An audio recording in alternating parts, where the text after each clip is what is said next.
I see you have gone past first topic. There is no need to congratulate you because I knew you would. Let's begin now. Who do you think in the above image is more vulnerable to an accident?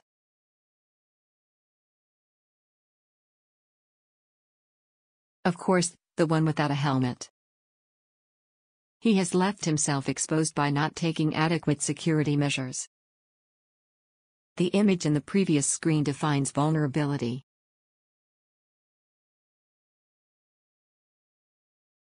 In computer systems, a vulnerability is a flaw within the system. This flaw leaves it exposed and hence more prone to attacks. One other term that keeps cropping up with vulnerability is called threat. This refers to anything that can cause potential harm to a system. Continuing on previous example, a drunk driver on the road is a major threat to everyone in his/her vicinity. Both, vulnerability and threat, have the potential to harm a system. However, a vulnerability is something that can be fixed. On the other hand, a threat is something that may or may not happen. A threat can be environmental as well as man-made. Environmental threats are nothing but fierce weather conditions or natural disasters. A data center, consisting of huge servers, located on the ground floor of a building is threatened by water flooding caused by heavy rainfall. Man-made threat is damage to a system or organization caused by a person with different motives. It can be either a disgruntled employee within an organization or a spy from another country. The former is known as internal threat whereas the latter is called external threat. Internal threat is more likely to happen as employees have higher visibility to confidential information. Because of this, each organization employs stringent set of rules and regulations to deter any such threat from its own people. These rules can be simply marking your email as sensitive or non-sensitive. External threat increases if there is no surveillance around. Imagine an outsider walking inside someone's office without proper gate pass in place. Bounding of external threats is important when dealing with man-made threats. Let's bring these analogies to our main topic, data and information.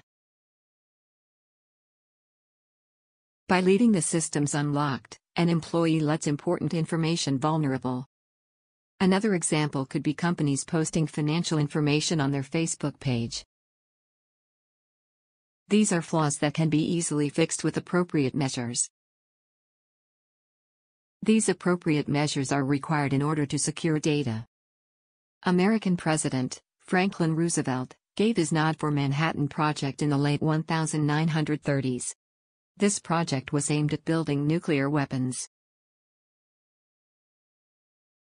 Since this was private information, it was heavily guarded and no other countries were given a chance to sniff around. Because of this, the enemy states had no idea about the existence of such weapons. The surprise element prevailed during the atomic bombing of Japan. An entire climax of the war was dependent on how secure was their data. In this digital age, billions of dollars are at stake because of data security. It is thus a matter of great concern to understand data security. In the next topic, we will be seeing two different types of hackers. It's time to now look at what have we learned so far with a small quiz.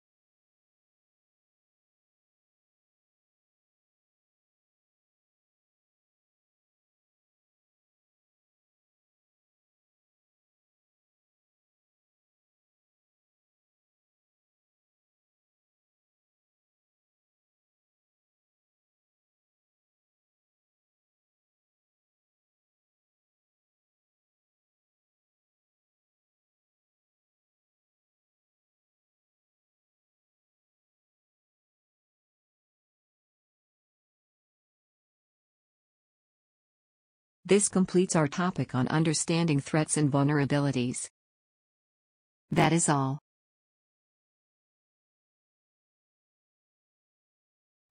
Mike and Adam are riding their bicycle. Adam is most vulnerable to an accident here as he's not wearing a helmet. Similarly, a computer system is vulnerable to attack when there are flaws in the system. Along with vulnerability, another term that keeps cropping up is threat. A threat is anything that could potentially harm a computer system. Threats are of two types: environmental and man-made. Environmental threats include natural disasters, such as a computer system catching fire. Man-made threats include a person intentionally damaging a system. This is why, if there are any flaws, they should be fixed with appropriate measures. For instance, an employee should not leave his system unlocked, as this puts the information of the organization vulnerable.